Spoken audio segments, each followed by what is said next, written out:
السلام عليكم ورحمة الله وبركاته. أكم درت المال ورموا الدنيا رترقم تنو مرتكي سنو نجا كيسني أني نجا كودا جل تربي ورينا من تبراه ورفتنو لي أكم درتو نجا كيسني هرّا على با الدبي لسما أورمو سني كبدي ديجرا على با الدبي لسما أورمو حالا كمين أكم من كيستو جدي ولي لا Alaabaa adda bilisummaa akkuma isin beektanu kana fakkaata inni normaalii hojjetamee gurguramu kana fakkaata kan mana koo keessatti hojjedhe immoo isa kanadha mee waliin laalaati waliin madaalaa maal akka fakkaatu xiqqoo hanqina qabaachuu ni danda'a akkasa suuraadhaan hattamamee gurguramu kana ta'uu dhiisuu ni mala garuu yaalii godhee jira mana koo keessatti hojjechuudhaaf warreen isinitti tolee na jajjabeessaa warreen mana kooti haaraa taatan immoo mana koo kottaa nooruun isiniin jedha na jajjabeessaa like share fi commentii godhaati na wajjin dhaabbadhaan isiniin jedha akkuma beektanu alaabaa adda bilisummaa Oromoo hundumti keessanuu Oromoo biratti kabaja qaba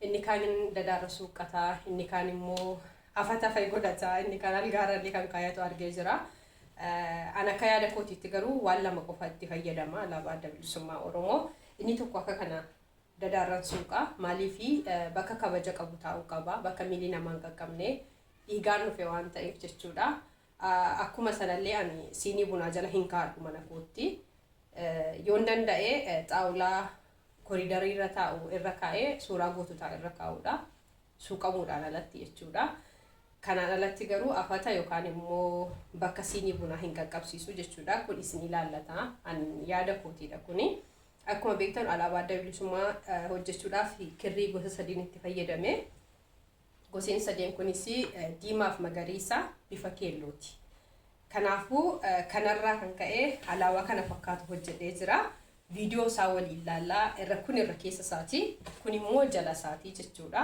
kirriidhaan hojjedhe akkuma sanallee kirooshiidhaan hojjedhe akkuma daanteeliitti isaa beektaniin hojjedhe kirrii keessa galchee isaa baatiin hojjedhe ittiin laxxafne yookaan immoo ittiin qabsiisne jechuu kooti mee amma kara viidiyoo deemneeti waliin ilaalla yoo rabbi jedhe inshallah videoon ko isinitti tola jedhee yaada akkuma isiniin jedhee subscribe share comment godhaatiin na jajjabeessaa manni koos xiqqoosi haarawaadha akkasumas illee yeroo jalqabaatiif ani viidiyoo waraabee isinitti bahaa jira kanaafuu na jajjabeessaa isiniin jedha warra Oromoo taatanii warri hojiin kee nuti toleera jettanii yaaddanii jechuu kooti nagaan naa tura viidiyoodhaan walitti deemna jira egaa har'ammoo yoo rabbiin jedhee alaabaa adda bilisummaa Oromoo hojjechuu yaala akkuma argitanu meeshaan isarratti hojjechuudhaaf qopheeffatu xiqqoo ishee dheeraadha kun asirratti baay'ee dheeraadha yoon dachaasee isin agarsiise malee isiniif hin mul'atu maaliif xaawulaa geexaageexii yookaan immoo waan akka shaamaa waan argee irra kaa'u koriidarii irratti irra godhachuudhaaf itti fayyadamuudhaaf kan hojjedhe maaliif siinii jala yookaan immoo afata gochuu hin dandeenyu kun alaabaa waan ta'eef jechuudha alaabaan xiqqoo ishee dhiigaan dhufe waan ta'eef kabajaa qaba waan kabajaa qabu immoo miilaan irra hojjechuu yookaan immoo bakka yeroo hunda irratti fayyadamnu otoo hin taane bakka waan kabajaa irra kekkeenyu irratti kan hojjetu irra kaa'amuu qabu jechuudha jedheetanii yaada yookaan fannifamuu yookaan immoo bakka miilii namaa hin qaqqabne ulfinaan akka inni taa'uuf jechuudha walumaa gala dheeraadha kan qopheeffadhe asirraa diimaa isaa dhahee jira sarara baafadheetan jira sararri kun immoo maalinni asirraa diimaan gahee jira jechuudha bukkee tokkooni asirratti akka sinxiree wayii kaayyadhee jira asirra magariisa kan hin hojjedhu sana booda diimaadha jechuudha akkuma sararri koo isin agarsiisu immoo asirratti geengoo godhee jira geengotii kanarratti aduu fi hurjii xiqqishoo asirra goona achi booda odaadha kan godhannu jechuudha yoo rabbiin na gargaare egaa karaa kanaan xiqqoo si furdisee hojjedhee jira geengocharra darbee immoo ammallee diimaa ittan fufaa jechuudha egaa xiqqoosi haala hojii isaanii isin agarsiisa yoo rabbiin naa mijeesse amma inni eegalla asirraa akka bakkeen garagaranaaf baasuuf diimaaf magariisa yookaan immoo magariisaaf diimaa waan akkana kaa'adhee jira yookaan marfee yookaan qulfiitti suuquu ni dandeessanii jechuudha amma magariisanitti godha jechuudha tole Egaa amma diimaa kar tokko fixee jira maaliif akka viidiyoon na duraa hin dheeranneef kan jedhuudhaa fi utuu viidiyoo isa waraabinaan fixee kanaafuu yoo isinitti mul'ataa jiraate akka isinitti mul'atuttiin akkana godha. Kirooshiidhaan kan hojjennu kirooshiidhaan teelii waan garaagaraattiin hojjennu kirriillee qopheeffadhee jira. Kirriin qopheeffadhe kanadha. Biyya isin jirtanutti bakka isin jirtanutti waan isin mijateedha kan fayyadamuu dandeessanu. Kun furdaas miti qallaas miti jechuudha. Walakkaadha yookaan immoo giddu galeessa jedhama. Tole egaa amma asirratti kan xiqqoosii akkasiin hubattanu barbaadu akkaataa hojii isaa jechuudha. As keessan kirooshii galchaa dhiyeessee isinitti mul'isuu yaada jechuudha yoo Rabbi jedhee.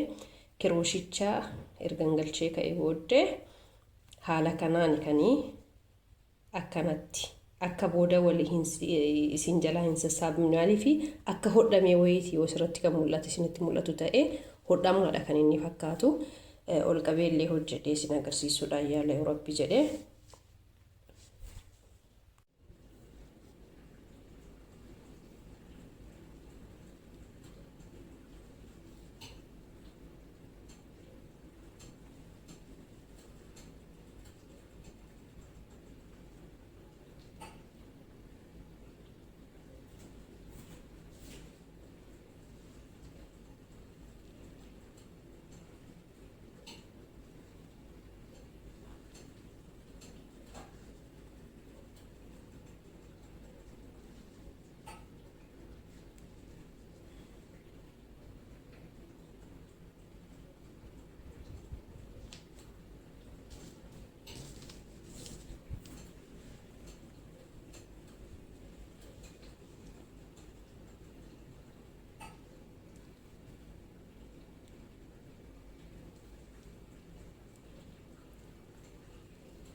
Akkuma kirooshiitti kan inni dhahamu yookaan immoo kiroosheen jennu daanteelii akkasumatti kan dhahamu garuu asirratti xiqqoosii walqixa akkasiniif ta'u barbaachisa. Amma gaafanii bakka geengoo sanaa gahee jedhee akkamitti akkan isa hidhuu yookaan immoo cufu isin agarsiisa. Ammas akkanuma keessa baafnee jarreen dura bahan hin dhiisna achiin lama hidhaa lama wayii akkas fuulduratti hambifannaa jechuudha. Maaliif akka walqixanuuf ta'u isa duddubbaa wajjin waan nu gargaaruuf jechuudha malee waa biraatiif miti. Inni immoo akka furgaasaati laa yoo isinitti mul'ata ta'e kan inni hidhamee jiru furgaasa fakkaata kun. Kanaafuu akkuma waan hidhameetti kan inni isin tajaajilu jechuudha. Baay'ee bareeda magariisaa wajjin immoo gaafa kalarii diimaa fi magariisa ta'u immoo bicaan illee gaafatti dabalamee yookaan bifni keellootti dabalamee bakkalcha aduu achiin mallattoo odaa yerootti dabalamu hedduu bareedaa ta'a. Inshaallah odaa fi aduu sanallee akkamitti akka hojjedhu hin beeku garuu asirratti bootaan bifadhee jira. Inshaallah naaf sirraa ta'ee yaada. Maaliif wanti jaalalaan hojjetan hin mijatee yaada. Baay'een jaalladha alaabaa adda bilisummaa. Isa immoo harka kootiin hojjetachuudhaaf carraa argachuu kootiif immoo hedduu natti tola. Inshaallah akka yaadanu akka yaadame akka ta'u inshaallah abdiin qaba. Amma xumurree jirra jechuudha asirratti. Naaba kanaafuu cufuudhaaf maalan godha kana godheetaniyyuu haala kanaan akkasii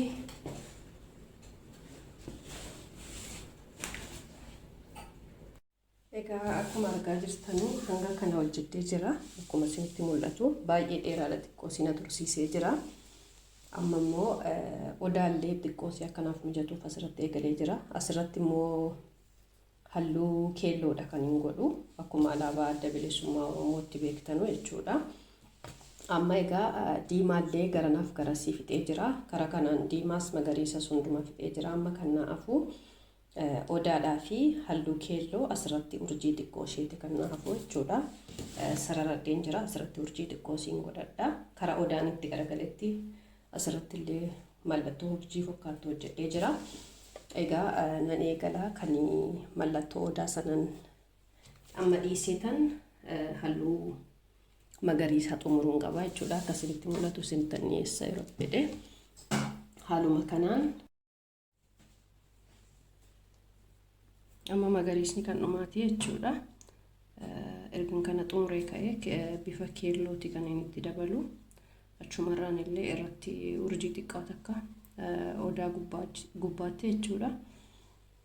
Amma haala kanaan xumuraa jechuudha odaa keenya. Egaa rabbiin bilisummaa illee nuuf haa kennu. Akkuma irra ture hojjetadhee xumuree adda.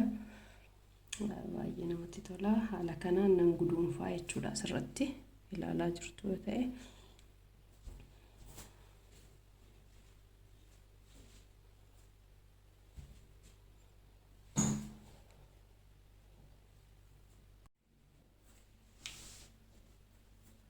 Ammas tarafa kanarraan jammara. Amma immoo tarafa kanarraa eegaleen mallattoo keelloo yookaan immoo bicaasa jennu kanan eegala jechuudha. Amma isa qofatu na hafe urjiillee fakkaatu habaatu hin beeku. Kan isa fakkaatu godhee jira asirratti. Egaa gaafa guute sirriitti beeksisa jechuudha. Amma garuu mallattoo keelloo sana eegalee jira jechuudha. Amma inni kun isa dhumaati. Ergan isa kana fixee asii dhumataa jechuudha. Meegaan ilaalla haala bifa isaa maal akka inni fakkaatu yoo rabbeedhe walumaan ilaalla. Yoo akkam bareedu baatillee yoo ajaan ta'u tokkoffaa harka kootii waan hin hojjedheef gammachuun irratti qabaanii kara kiyyaan jechuudha. Isa keessanii hin beeku. Bareeduma taa'ee yaada yoo rabbeedhe. Tolega walumaan ilaalla amma keelloo caalaan fixee jedhee haaluma kanaan inni itti fufa jechuudha. Lama irratti hambifataa deebiseetti seensisaa jechuudha. Tolega gaafa kana eegallee jirra amma kana fakkaatti haaluma kanaan yeroo xumuruudhaa kan walitti deemu. Akkuma isinitti mul'ataa kanatti amma alaabaa adda bilisummaa Oromoo hojjedhee xumuree jira jechuudha. Wantoota sirraatan tokkotu jira. Hangan isa sirreessee isin agarsiisutti amma baay'ee bareedaadha. Egaa ilaalchi namoota garaagaraa wallabaa akkam akka ta'u hin beeku isin biratti. An baay'ee jaalladhee jira. Silas waan of hojjetanii numa jaallatanii jechuudha. Egaa alaabaa adda bilisummaa Oromoo kabajamaa akkasitti hojjedhee fixee jira yookaan immoo xumuree jira. Inshallah akkasiin jaallattan anis illee abdii qaba. Egaa walumaan ilaalla xumuradheera amma xiqqoosii bakkalcha aduu kana dhabuunsa hojjechuunsa baay'ee na rakkisee jira. Meegaa walumaan ilaallaa jechuudha. Xiqqoo baay'ee nama intini jedha maaliif inni illee dheeraa waan ta'eef gaggaragalcheeti kan inni namu daayirektii dhabuu hin danda'u dheerina isaatiini. Aduchi yookaan immoo bifni aduu kun xiqqoosii rakkisaadha. Kanaafuu naanniseeti kan inni nannahu jechuudha. Amma xumuree jira walumaa galasaa. Ammas akkana fudhannee masmara tokko taftee jirti. Akkuma isiniin jedhee wanti aduu kun zigzaagii wayitii wanti isaa. Kanaafuu baay'ee nama rakkisaa. Baay'ee kan natti ulfaate isa aduu kanaafi urjii xiqqoo tokko achirratti diimaadhaan hojjedheedha. Walumaa galata rabbii amma fixee jira. Yeroo hedduullee natti fudhatee jira garuu xiiqiidhuma afaniin hojjedhee fixee anillee kan hin barbaadu xiqqoo yookaan immoo ilaalcha qofaaf otoo hin taane mana koo keessa bakka gaarii tokko kan fannifadhu barbaadee waan ta'eef otuma na rakkisu ijoollee wajjinii hojjetadhee fixadhee jira galata rabbii. Egaa kana fakkaata jechuudha. Isinis akka mukkartaan mana keessanitti haala garaagaraatiin hojjetamuu danda'a. Dirqama akka nama hojjetaa jiru kanaatu hin taane haala garaagaraatiin hojjetamuu ni danda'a. Garuu an kan hin barbaade cimuma cimaa of isaa mana keessaa kan qabaadhu waan ta'eef xiqqoosii itti dhibbadhee hojjedhe. Namoonni agarsiisaaf beekumsa isaafii keessanii qabaatanii agarsiisaaf akka intini tokkotti agarsiisuudha barbaadan garuu waan salphaa waan xiqqaa ta'een hojjechuu ni dandeessanii jechuudha. Dirqama akka kootii kana guddisuu yookaan waan guddaa hojjechuu hin barbaachisu. Ilaalcha namoonni akka muuxannoo isinirraa fudhatan yookaan barbaadan ta'e uuma xiqqoo seetiin hojjechuu ni dandeessanii jechuudha. Egaa kana fakkaata. Amma ergan kirrii isaa kutee ka'eetan isin agarsiisa bal'inni isaa dheerinni isaa akkam akka ta'e baay'ee isaa dheeraadha. xaawulaa yookaan immoo xarapheezaa koriidarii irra taa'uuf irra godhachuufani yoon akka yaadinaa ta'e jechuudha. Meegaan laalla asirratti nan kutaa amma xumuradhee jira jechuudha. Wantoota sirraachuu qaban tokko waan hafee waan darbe akkanatti keessaa furgaasee baasee tan maqasiidhaan kutaa.